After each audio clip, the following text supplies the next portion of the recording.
चलिए,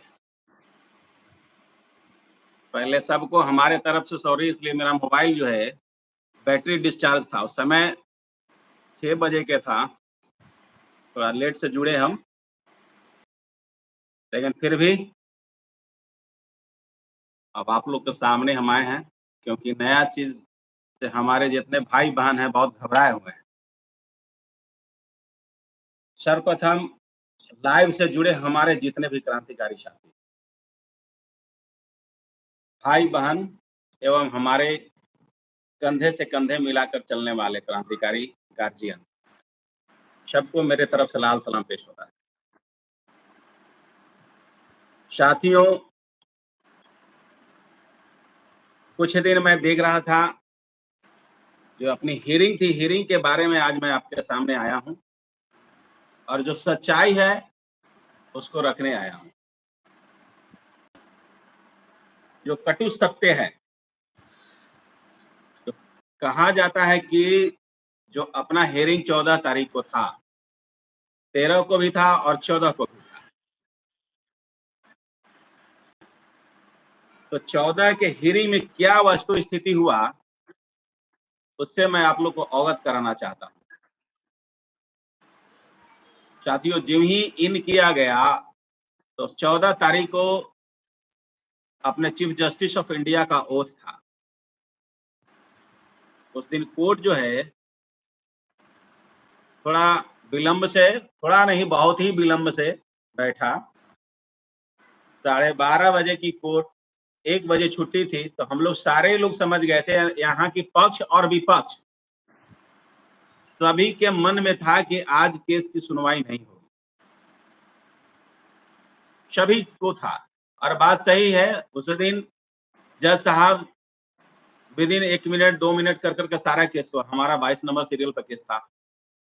कोर्ट भी उस दिन बदला हुआ था, कोर्ट 11 में सब दिन चलती थी, उस दिन 9 में चला।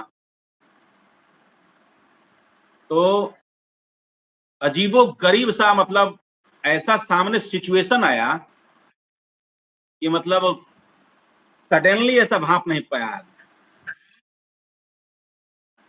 विपक्ष वाले भी अपने सीनियर एडवोकेट नहीं रखे थे। वो कुछ देरी पहले हमसे मिले कि सुरजीत जी, आज जो है लगता है सुनवाई नहीं हो पाएगा। तो मैं भी बोला बात सही है, जो आज होगा तो ट्यूसडे का डेट लेने की बात।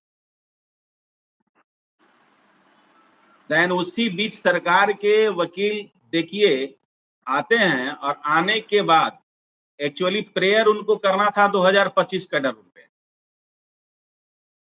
साथियों, एकदम बारीकी से समझेंगे, उनकी प्रेयर 2025 कैडर रूल पे था। जो कैडर रूल लाया था, विज्ञापन को रद्द किया था।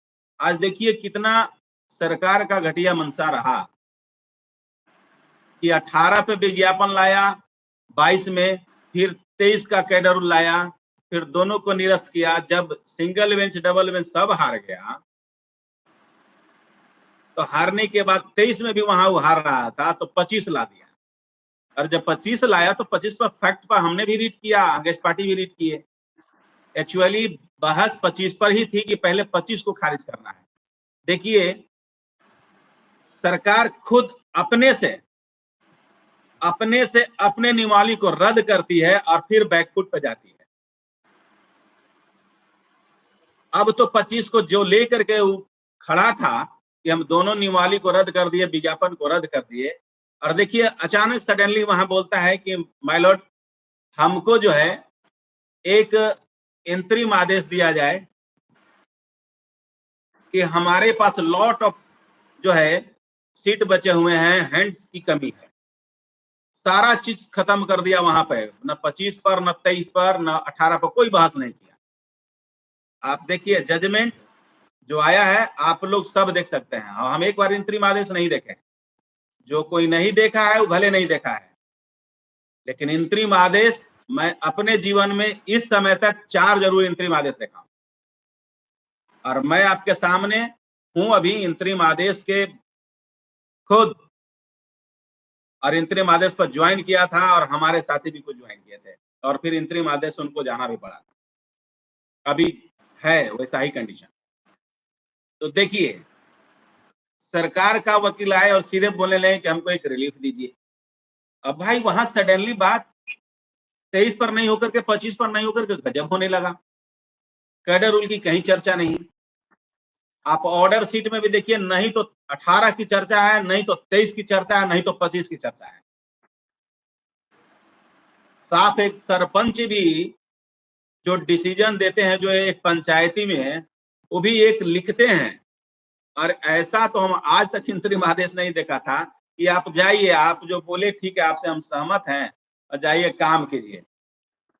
लेकिन उसके बाद न तो कोई उसमें बॉन्ड है कि 23 से लेना है कि 18 से लेना है, पहले बात। अब देखिए, आप जीत के भी, माने जो आदमी जीत के भी हारने के कगार पर कैसे जा रहा है। सरकार खुद अपनी नियमावली को 2025 को इंतरिम आदेश से 25 को खारिज कर दिया, जबकि 25 के अंगेंस्ट में मैं रीड किया हूं। सरकार जान गई कि अब हम 25 पर नहीं जीतेंगे, और हमारे लिए बाधा 25 था। क्यों? क्योंकि मैं 23 को 2 बार हराया हूं। इसको कोई काट नहीं सकता है। और आप जजमेंट को देख लीजिए, जजमेंट में कभी आपकी ऑर्डर पे स्टे नहीं है,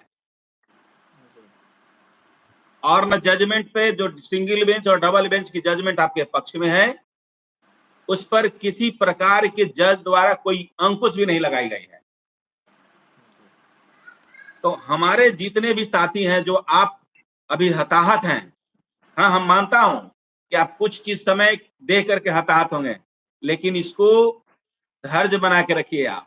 आप उनसे सीखिए कि फाइनल में 2 बार हारे हैं, सिंगल बेंच भी हारे हैं, डबल बेंच भी हारे हैं, फिर भी आपके साथ वो अगेंस्ट में फाइट कर रहे हैं, और आप हारे नहीं हैं। मैं आपको दावे के साथ कहता हूं, आप जीते हैं। आज समय भी देख लीजिए और डेट भी देख लीजिए, याद कीजिए आप लोग, आप जीते हैं और जीतेंगे, समझ लीजिए। कैसे? क्योंकि सरकार हमेशा बैकफुट पर गई है। जब आपसे हारने लगी है तो सरकार भाग गई है। जब हम 23 पर पूरा बहस कराने लगे, हम लेकिन सर बहस किए, तो 25 ला दिया। जब 25 को बढ़िया से हिट किए 13 तारीख को रीट में, तो वहां से भाग करके सोचा कि अब 25 जो है 25 छोड़ेंगे, तो 25 से भी बाहर हो गया। तो अब आपके साथ सिर्फ फाइट है 23 और 18 में। सरकार अब अपना अंतरिम आदेश लेकर के चला आया। उसको पास एक राजनीतिक स्टंट है कि हमको दिखाना है कि हमने इतना काम किया, और इस चीज को लेकर के चुनावी मुद्दा में हो जाएगा। और मैं आपको बता देता हूं कि इंतरिम आदेश बहुत बड़ी आदेश नहीं होती है, बहुत बड़ा बम नहीं है। इस बात को नोट कर लीजिए आप लोग। इंतरिम आदेश कोई ऑर्डर नहीं है। एट ए टाइम एक रिलीफ दिया जाता है। जज साहब ने क्या कहा है, आप उनकी ऑडियो को सुनिए बढ़िया से, और सुन करके आपको खुद लगेगा, जिव ही हमारे सम्मानवर्धन गौतम सर ने बहस किया कि 23 माइलोड रेट्रोस्पेक्टिव नहीं है, 23 का कैडर रूल, और 25 का कैडर रूल रेट्रोस्पेक्टिव है, तो आप समझिए कि 25 का कैडर रूल जो था आपको 23 से ज्यादा माने डेंजरस था, और उसको स्वतः खारिज कर दिया। एक छोटा सा मामूली चीज लेकर के स्वतः खारिज कर दिया। तो हमारे जो फील्ड में, हमारे जो सामने फाइट हो रही थी 25 के अति पे, अब 25 खत्म हो गया, क्योंकि उनको रिलीफ मिल गया। वो इंतरिम आदेश ले लिए थे।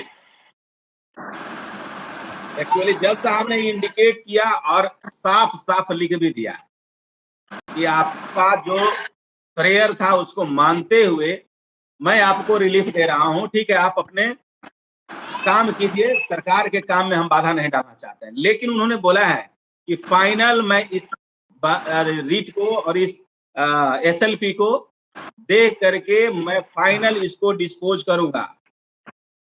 आप पूरा बढ़िया से वीडियो सुनिएगा, तो आप समझिए कि केस बहुत मजबूत नहीं है, सिर्फ इसको लमड़ा करके इस तरह से किया गया है। अगर सरकार हमेशा देख रही थी, भगवान था उस दिन विराजमान, जज साहब को क्या लगा पता नहीं, की इंतरिम आदेश दे दिए। और जज साहब खुद बोलते हैं कि ठीक है, इनको काम है तो आप ठीक है काम कीजिए, लेकिन उन्होंने एक बात रखा है कि जिम ही मेरिट पर बहस होगी, हमारी एसएलपी पर बहस नहीं हुई है, पहली बात। और कैडर रूल पे बहस नहीं हुई है, दूसरी बात। और सरकार ने अपने से अपने नियमावली को स्वतः खारिज किया 25 को। अब उनको 25 पर फाइट करने की कहीं कोई अच्छी मौका नहीं मिलेगा, क्योंकि एक बार रिलीफ मिल गया उनको। अब हम मजबूती से लड़ेंगे।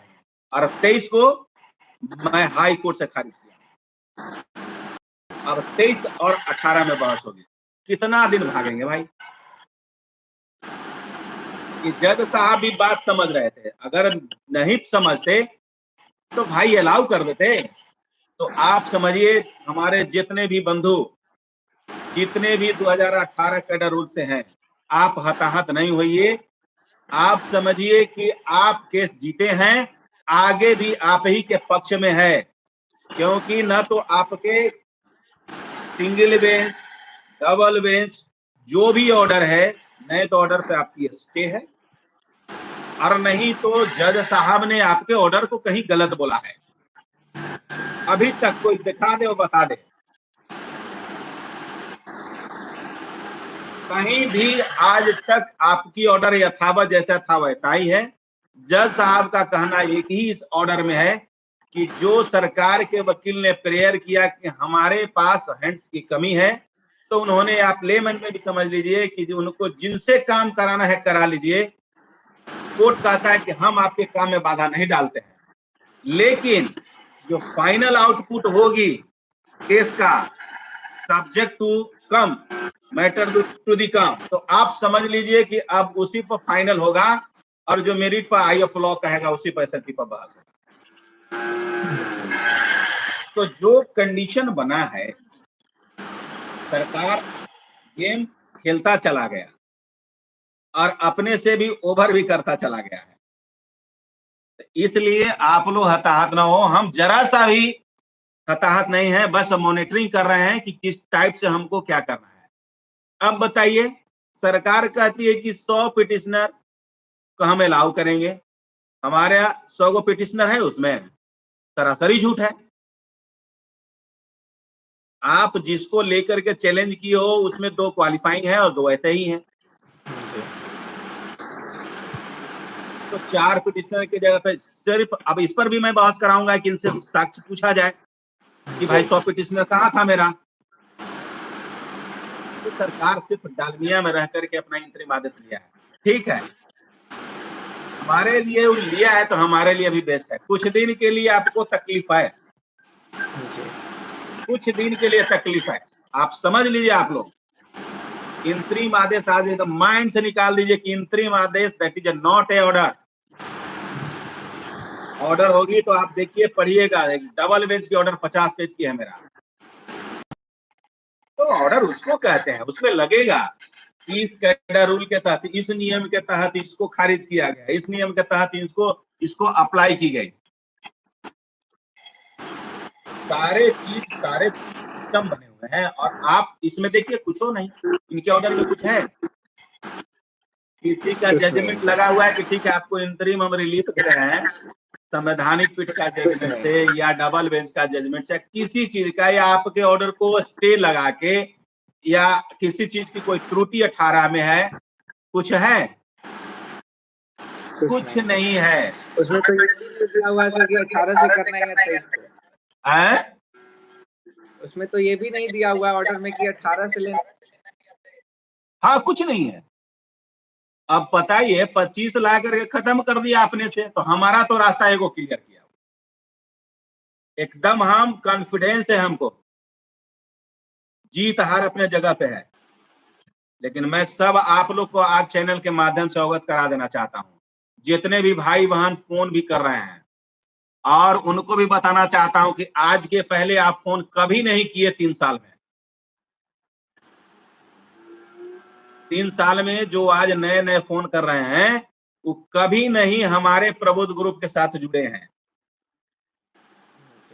और आज जरा सा कुछ हुआ तो सभी लोग जो है फोन मैंने इतना मतलब कि वो सिर्फ कोने में बैठ करके देख रहे थे। मैं उनको भी बताना चाहता हूं, जब विकट परिस्थिति होती है ना, तब लोग गार्जियन के पास जाते हैं। पूरे बिहार में और इतना आदमी 10,709 पोस्ट की बहाली है, 32,000 की काउंसलिंग है, तो क्या 150 आदमी लड़ने के लिए तैयार है? मात्र हमारे साथ 150 आदमी। मैं धन्यवाद करता हूं अपनी टीम को, अपने क्रांतिकारी भाई को, नवीन जी को, सुजीत जी को, सुजीत जायसवाल जी को, सत्येंद्र जी को, शशिनंद जी को, ऋषभ जी को, रोहित बाबू को, राजेश जी को, फिरोज भारती को, समझ गए, उदय यादव को, अमन यादव को, ब्रिजलाल यादव को। मैं उसको याद करता हूं, वो हमारे साथ कंधे में कंधे मिला के चल रहा है। और जो आज अपने खाली अपना इच्छा के लिए, अपने मतलब की अति के लिए, फायदे के लिए जो फोन कर रहे हैं, आप समझ लीजिए ऐसा जिंदगी में कभी नहीं करना चाहिए। यही आपको 150 आदमी 10,000 के बहाली के लिए लड़ रहा है, 32,000 के भविष्य के लिए लड़ रहा है। कभी सोचे हैं?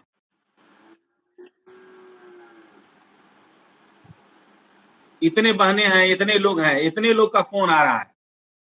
अरे धन्यवाद है वो आदमी क्रांतिकारी सदस्य को, सदस्या को, जिन्होंने अभी तक औरत होते हुए भी फाइट कर रही है। समझ गए? 10 आदमी औरतें जो हैं हमारे लग करके वो एकदम एक एक चीज को खंगाल मानती है, एक एक रुपया मांगा कर देते। बताइए। इसलिए मैं आपको बताना चाहता हूं, सभी लोग अगर मेरी आवाज को सुन रहे हैं, सभी लोग 2018 वाले एकदम प्रण कर लीजिए कि फाइट करना है तो दिल से फाइट करना है। सरकार को किसी भी हार में हराना है तो हराना है। सरकार कुछ नहीं कहेगा, अभी ज्वाइन कराएगा और इसको चुनावी स्टंट मानेगा, बाद में जो ही खारिज होगा तो कहेगा तो कोर्ट खारिज कर दिया, हमको क्या मतलब। समझ गए? वो अपने ऊपर नहीं लेगा। अभी दिखाना है उनको डेटा कि गवर्नमेंट ऑफ बिहार स्वास्थ्य विभाग में कितना किया, एजुकेशन डिपार्टमेंट में कितना किया। अब बाद में भाई हम क्या करेंगे? फाइट कर रहे थे, हार गए, हो गया, काम खत्म। तो हमारा कॉन्फिडेंस है कि अभी एसएलपी पर जरा सा भी बहस नहीं हुई है और एक चीज को लगा दूंगा। अब सरकार को हम एक भी नहीं छोड़ेंगे, अब दिमाग में बना लिया हम लोग, क्योंकि सरकार सिर्फ झूठ पर झूठ बोल करके अति की है। इस बार अमन लेखी सर खुद गुस्से में है कि कभी 23 लाओ, कभी 25 लाओ, कभी 25 को खत्म कर दो, कभी भाग जाओ फील्ड छोड़ करके, कभी इंतरिम आदेश पे आ जाओ। अरे भाई क्या है, एक आम आदमी भी फाइट करता है ना तो अपना स्टैंड पे रहता है। जैसे 18 कैडर वाले हमें अपने स्टैंड पे हैं। और एकदम मैं आपको बता रहा हूं, आई ऑफ लॉ पे हम आगे हैं। सिंगल बेंच जीते हैं, डबल बेंच जीते हैं, अभी मेरी ऑर्डर में एक खरोच भी नहीं है। हम अभी फाइट करेंगे और अच्छे तरीके से। आप लोग कोई हताहत नहीं हुई है। एक छोटा मोटा ऑर्डर लेकर के इंतरिम आदेश पर आप जरा सा भी डाइवर्ट नहीं हुई है। इंतरिम आदेश कोई बड़ी बताइए। तो मैं बताना चाहता हूं आप लोग को, इंतरिम आदेश कोई जजमेंट नहीं होती है। बैठ करके पंचायती जैसे किया जाता है, एक पंचायती जैसा कर करके एक रिलीफ दिया गया कि ठीक है भाई, आप एकदम समझिए लेमन में कि आप जाइए अपना काम कराइए। कोर्ट ने बोला जाइए अपना काम कराइए, हमको कोई मतलब नहीं है, आपके कार्य में मैं बाधा नहीं डालूंगा, लेकिन इसको मैं सुनूंगा और फाइनल जो आउटकम आएगा उस समय हम इसको डिस्पोजल करूंगा। तो ही वो तो वर्ड है, चाहे डिसमिस चाहे अलाउ। तो अभी कहां जजमेंट है? अगर ऐसा होता तो 14 अगस्त का फिर जो है अपना हियरिंग की डेट मिलती। इसलिए एकदम घबराने की कोई बात नहीं है। हमारे जितने भी प्रबुद्ध ग्रुप के लोग हैं, आपको जरा सा भी हताहत नहीं होना। और मुझे विश्वास भी है कि आप लोग सब प्रबुद्ध हैं और जानते हैं कि हमारे पक्ष में सब चीज है। और आपका नेतृत्व करता इतना आसान नहीं है कि किसी चीज में छोटा मोटा चीज लेकर के वो एक हार मान लेगा। कहाँ कुछ हार, कहाँ कुछ चीज भाई। न तो मेरी कहीं कैडर रूल की जिक्र है उस ऑर्डर में, नहीं तो हमको कहीं ऑर्डर के पे स्टे है, तो हम कैसे मानेंगे। इसलिए सभी लोग, पहली बात, आज बीटीएससी ने जो अति निकाला है इसमें भी कुछ लोगों को लगेगा। आप देखिएगा 2 महीने के बाद फिर बीटीएससी आपके लिए निकालेगा। मैं आपको बता देता हूं, कहां से जजमेंट लाएंगे वो। अब 25 छोड़ दिए, जब 23 पर हारने लगे थे तो 25 भी छोड़ दिए, तो अब तो हमको 23 पर फाइट करना होगा। और बखूबी 23 वाले लोग समझते हैं और सरकार भी समझती है कि मेरे पास क्या एविडेंस है। और लोग कहते हैं कि नौकरी में आ करके नहीं चले जाते हैं, तो आप समझ लीजिए पश्चिम बंगाल का उठा लीजिए, बिहार का 20-15 साल नौकरी करने के बाद मलिक रीजन में खत्म हो गए हैं लोग गलत तरीके से। और हम जो बैठे हुए हैं आपके सामने, हमारे पास भी वैसी एग्जाम्पल है, अभी मैं आपके सामने हूं। इसलिए इंतरिम आदेश पर जरा सा भी है तो नहीं करनी है, हम बहुत अच्छी तरीके से जानते हैं। इसलिए फाइनल बहस होने दीजिए, फाइनल बहस पर ही फोकस करनी है। जो 14 तारीख का हियरिंग होगा और उसके बाद जो भी है तो फाइट करेंगे हम सरकार से, हम तैयार हैं। बस आप लोग को जो है तैयार रहने की जरूरत है। किसी भी एंगल से सरकार को नहीं छोड़ा जाएगा। क्यों? क्योंकि मेरे पास उसकी सबसे बड़ी हथियार मेरे पास है। अब जज साहब को अगर कुछ लगता तो इसमें जरूर इंतरिम आदेश में एक आध वर्ड जोड़ देते, उनको भी कहीं कोई दिखाई नहीं दे रहा था। तो बस आप समझिए कि इंतरिम आदेश सिर्फ और सिर्फ सरकार को एक रिलीफ दिया गया है, कोई उसमें जजमेंट रहेगा, उसमें लगेगा जजमेंट। जैसे आप समझिए डबल बेंच में मंजूश्री के मंजूश्री का जजमेंट लगा है, पी महेंद्रन का लगा है, स्वामीनाथन का लगा है ना, कर्नाटका का लगा है, सारे का जजमेंट लगा है। जजमेंट लगेगा, आपका सुप्रीम कोर्ट में संवैधानिक पीठ की जजमेंट लगेगी कि कोई नहीं हटा सकता है, और हटाएगा तो संवैधानिक पीठ पर हम चले जाएंगे। बता देता हूं, इतना आसान तरीके से नहीं छोड़ देंगे हम, क्योंकि वही संवैधानिक पीठ की जजमेंट है। आप उसको कैसे काट देंगे 2 जज मिल करके। आज तक क्यों नहीं सरकार इस पर बहस किया हमसे, क्यों भागता चला गया। तो आप भाई बहन समझिए इस बात को, आप मजबूत हैं तभी कोई फील्ड छोड़ के बार बार भाग रहा है। समझने की बात है, कोई मैदान में है और बार बार खेल के बीच में से भाग जाना कायर के काम है कि नहीं है। तो सरकार ऐसा काम किया है। और एक बात सुन लीजिए, सरकार कभी नहीं जीती है। जेई में देखिए सरकार गलत तरीके से यहां पेश आया, जेई में हारा ना वहां। कल उनके नेता से मेरी बात हुई, पता है सूर्य जी बताइए गजब, हम क्या कहें पता नहीं, जबकि वो उनको सरकार यहां हरा दी थी किसी भी तरह से करके। अब एन में पीछे पड़ा हुआ है। तो हमारे पास तो भाई जजमेंट है, सिंगल बेंच, डबल बेंच, संवैधानिक पीठ की 4-4 जजमेंट। अब उनके बूते की बात नहीं है जो काट देंगे तो वहीं पर रिव्यू कराएंगे, वहीं चैलेंज करेंगे। इसलिए हमारे जितने भी साथी हैं, फिर से आप अपने अथी में रहिए, किसी प्रकार से। हाँ, 1 से 2 महीना छुट्टी हो गई जिसके कारण नहीं तो केस तुरंत चढ़ता, अगर छुट्टी नहीं होती तो केस चढ़ता। और हम कदम से कदम मिला के चल रहे हैं, और एक चीज पर निगाह है मेरी। आप लोग सोचते होंगे कि सुरजीत जी बैठा हुआ है, तो जी नहीं, आपको हमेशा समय पर हर चीज मिलता रहेगा, आप देखते रहिएगा। जब तक केस का पूरा आउटकम नहीं आ जाता है तब तक जो है ना, केस को मैंने पानी पानी कर देंगे, दिमाग में मेरा बन गया है। सरकार को तो चाहे जैसे वहां आना ही पड़ेगा। इसलिए सभी लोग एकदम रिलैक्स में रहिए। हमारे प्रबुद्ध ग्रुप के जितने भी लोग हैं, जितने क्रांतिकारी साथी है, सबसे मेरी अपील है, समय आता है, तैराक उसको कहते हैं यार कि जब बहुत बड़ा बाढ़ है तो तैर के पार हो जाओ। तो ये बहुत बड़ा बाढ़ भी नहीं है, इंतरिम आदेश है। अगर ऑर्डर आता तो भले उसको चैलेंज कहीं किया जाता। आप एक इंतरिम आदेश को कहां चैलेंज करेंगे?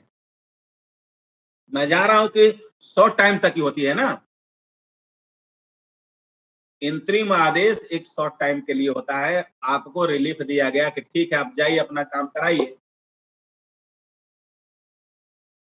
और इसमें सरकार को लगता है कि हम काम किए। अब सरकार को क्या मतलब है, अगर जो बाहर भी लोग हो जाएगा नौकरी से तो फिर उसको कोई मतलब नहीं है, वो कहेगा कि भाई कोर्ट का मामला था, कोर्ट अपना काम किया।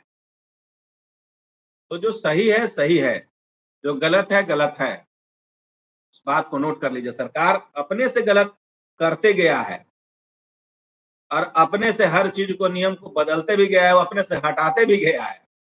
इसलिए हमारी अब लड़ाई सिर्फ 23 और 18 क्लियर है। अब कोई किसी प्रकार के कोई इफबट नहीं है, बस 23 और 18 ज्वाइन कराएंगे तो हम मान लेंगे कि 23 है, क्योंकि 25 से तो विज्ञापन रद्द कर दिए थे। अब वो क्या जवाब देंगे, उनको खूब लपेटेंगे। सरकार के तो जो फजीहत करा देंगे कोर्ट में तो वो देखेंगे लोग, एक भी जवाब नहीं जुड़ेगा। अगर अमन लेखी सब क्वेश्चन करना चालू कर देंगे। इत्तेफाक था, उसे कोई नहीं सोचा न समझा था कि भाई बहस भी करेंगे। बहस का कोई पार्ट भी नहीं था। बहस का पार्ट होता है भाई, जी ही सम्मानवर्धन गौतम सर ने बोला है कि माइलॉर्ड 2023 का कैडर रूल रेट्रोस्पेक्टिव नहीं है, 2025 का कैडर रूल रेट्रोस्पेक्टिव है, जबकि मैं इसके अगेंस्ट में रीड किया हूं और रीड करने के बाद आज 45 नंबर सीरीज का उसमें टैग किया हूं। तो उन्होंने बोला ठीक है मैं समझ रहा हूं, यू आर राइट, आप जो बोले हो सही है, बट सरकार क्या कर रही है कि हमारे काम में हस्तक्षेप अभी मत कीजिए, हमको रिलीफ दीजिए, हमको बहुत काम है। उनके कहने का जज साहब का यही काम था, तो टेम्पोररी बेसिस पे उन्होंने दे दिया। देन उसके बाद वो बोले कि हम जब उस पर आएंगे तो हम खुद सुनेंगे और सुन के केस को डिस्पोज करेंगे। इसलिए केस पर कोई बहस नहीं हुई है। आपकी ऑर्डर पे किसी प्रकार की कोई अंकुश नहीं है। आपकी ऑर्डर यथावत है। आपकी ऑर्डर पे नहीं तो स्टे है, नहीं तो किसी प्रकार का कोई जजमेंट है, सिर्फ इंतरिम आदेश, इंतरिम रिलीफ है। और हम बहुत इंतरिम आदेश देखे हैं, इसलिए इसमें कोई घबराने की बात नहीं है। किन्हीं को कोई प्रश्न है तो आप पूछिए हमसे।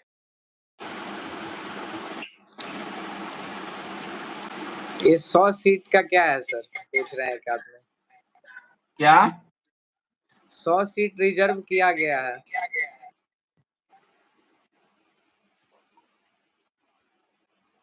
100 सीट जो रिजर्व किया गया है वो देखिए एक तुगलकी फरमान होता है ना उसको कहते हैं। सरकार अपने से कह रहा है कि हम जो है 70 सीट हमारे पिटिशनर लोग हैं उनको भी माइलॉर्ड जो है ना, माने अंग्रेज जो चलता था ना चाल, वो सोचा कि सब जितना पिटिशनर है ना उसको हम रिलीफ दे देंगे तो केस लोग छोड़ देगा जी सर। दिमाग में यही है उसको। लेकिन इस बात को मान लीजिए आप लोग, मेरा जान चल जाएगा केस नहीं जाएगा। सुरजीत कुमार है आपके सामने वादा करता है, जब तक केस की आउटकम नहीं आ जाएगी, पूरा फुल एंड फाइनल डिसीजन नहीं हो जाएगा एसएलपी का, तब तक केस नहीं छोड़ेंगे। इस बात को आप नोट करें। हमको नौकरी से मलाल नहीं है, हमारे बहने से मलाल है।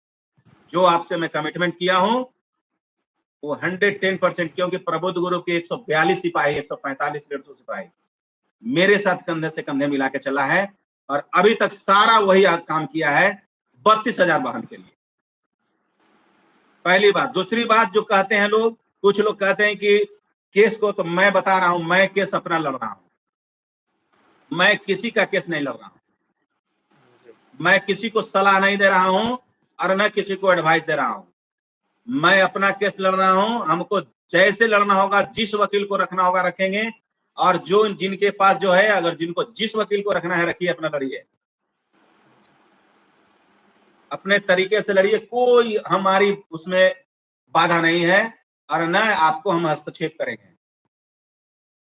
इसलिए मैं जो लेके चला था, जिस पिटिशनर को, 2 पिटिशनर को लेके चला था, वो 2 पिटिशनर को लेके चल रहा हूं। और हमारे जो स्टैंड है, क्लियर है। आज से नहीं, मैंने जब से अपना केस कोई किया है उस समय से स्टैंड क्लियर है। और पुनः मैं आपको बताना चाहता हूं, केस 18 ही जीतेगा, आप बांध के रख लीजिए इस बात। सरकार को कभी नहीं जीतने देंगे, लाख कितनों कर ले कुछ उपाय, नहीं तो उसके पास, मैं बता देता हूं ऋषभ जी, उसके पास अगर कुछ होता तो वो भी धाए धाए छोड़ता जैसे मेरे वकील छोड़ते हैं। वो भी अपनी जजमेंट में लगाता। सरकार जो एफिडेविट दी है, सेक्रेटरी जो एफिडेविट दी है, उसमें जजमेंट लगाते। पूछा गया था कि किस नियम के तहत, किस परिस्थिति में आपने ऐसा कदम उठाया है, कोई जवाब नहीं है। सारा चीज मैं पढ़ा हूं। तो आप जब आइए तब बदल दीजिए। जब आइए 309 की बात, कहां चला गया 309? आप आर्टिकल 309 को लेके आया था, 25 को लेके आया था, कहां चला गया? इस पर भी बहस कराएंगे। और वो लोग कोर्ट को खुद गुमराह किए हैं, सरकार का वकील जो है कोर्ट को खुद गुमराह किए हैं। बस कोर्ट को गुमराह करने के अलावा कुछ नहीं किया है, मैं आपको बता रहा हूं। और ये एक बात बोला गया है कि सत्य जो है ना, सत्य ही होती है। आप लाख कितनों छुपा लीजिए, वो छुपेगा नहीं। अरे हमको छुपने हम देंगे भी नहीं। रात में बात हुई थी जब वकील साहब से, उन्होंने बताया बहुत कि एकदम गलत तरीके से काम किया गया। अब इस चीज को एकदम नहीं छोड़ने की जरूरत है।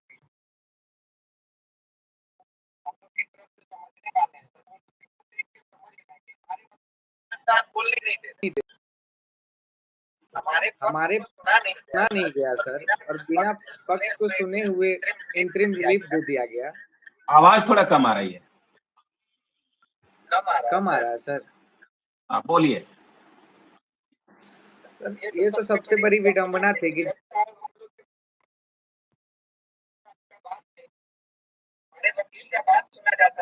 हाँ, एकदम सही बात।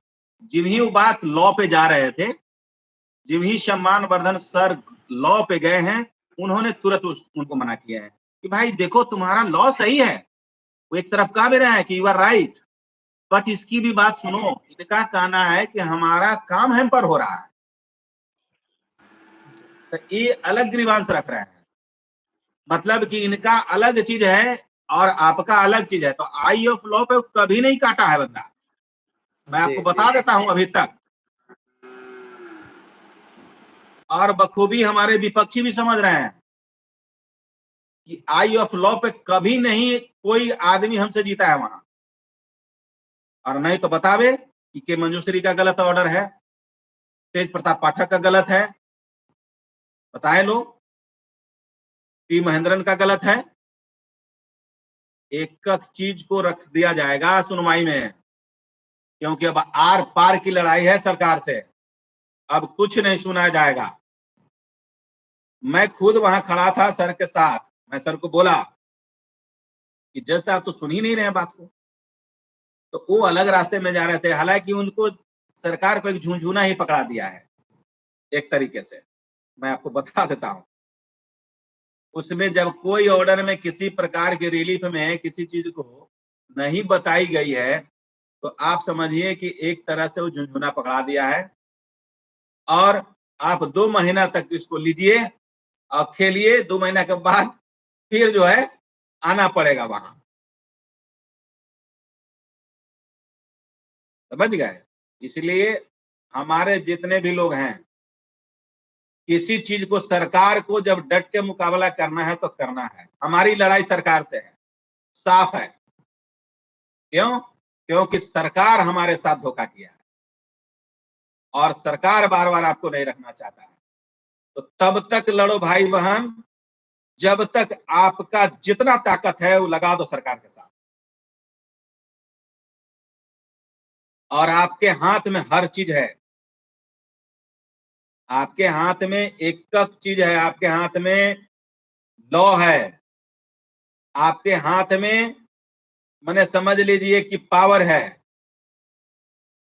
इसलिए लॉ आपके साथ है। अगर जो लॉ में काट देता तो आपको मैं साफ साफ बताता इस स्लाइड में कि आपके पक्ष में कुछ नहीं है। मैं बार बार बात को बोला हूं, सब दिन बोलूंगा। और आज भी बोलूंगा कि अगर एक भी मैंने ऑर्डर में कोई अति है कि 23 के मैंने अधि पे कैडर रूल पे रिलाई करता है तो बता दे, हम उस दिन मान लेंगे। 23 का कैडर रूल में अगर सरकार का होता तो लगाता, अभी तक कुछ नहीं बोला है और ना आपके ऑर्डर को चैलेंज किया, ऑर्डर के बारे में बोला है कि गलत है। जज साहब भी कहीं नहीं अंकुश लगाए हैं। तो अब आ गए हैं मैदान में तो बढ़िया से लड़ेंगे ही लड़ेंगे। इसलिए अब 2 महीना सिर्फ गर्मी का छुट्टी के कारण उनको रिलीफ मिल गया है, नहीं तो केस तुरंत चलती। और किसी को, जो भी भाई बहन है मेरी बात को सुन रहे हैं, किसी को हताहत नहीं होना है। और ग्रुप में मैसेज में आती रहिए, टेलीफोनिक कम कीजिए आप लोग। और अगर लड़ना है तो कंधे में कंधे मिला के, अगर 18 वाले हैं तो एकदम कंधे में कंधे मिला के चलिए, 110% आप जीतेंगे, कोई नहीं रोकेगा आपको। इसी के साथ और किसी को कुछ कहना है तो कहिए। और 100 सीट की बात आप भूल जाइए आप लोग। ये सिर्फ वो जो है ना, एक लॉलीपॉप दिया जाता है ना, लॉलीपॉप दे रहा है कि मान लीजिए पिटिशनर जो लड़ रहा है उसको दे दिया जाए, उसमें भी बहुत तरह की घालमेल है। अगला बहस में हम ये बात रखवाएंगे कि किधर 100 पिटिशनर है, दिखाओ। वहां भी सरकार बैकफुट पर चली जाएगी। इसलिए इस सब पर ध्यान नहीं देना है। आप लोग ध्यान दें कि अब हम लोग 14 को फाइनल हियरिंग का डेट जो दिए हैं उस पर फोकस करनी है। आगे हम लोग को क्या करना है उस पर फोकस करनी है। और लड़ाई सरकार से है, किसी से नहीं है, लड़ाई सरकार से। इसी के साथ सभी को, हमारे भाई बहन क्रांतिकारी सभी को हार्दिक अभिनंदन, स्वागत है। और आपको अंत में मैं बता रहा हूं, जीता हूं, जीतूंगा। धन्यवाद।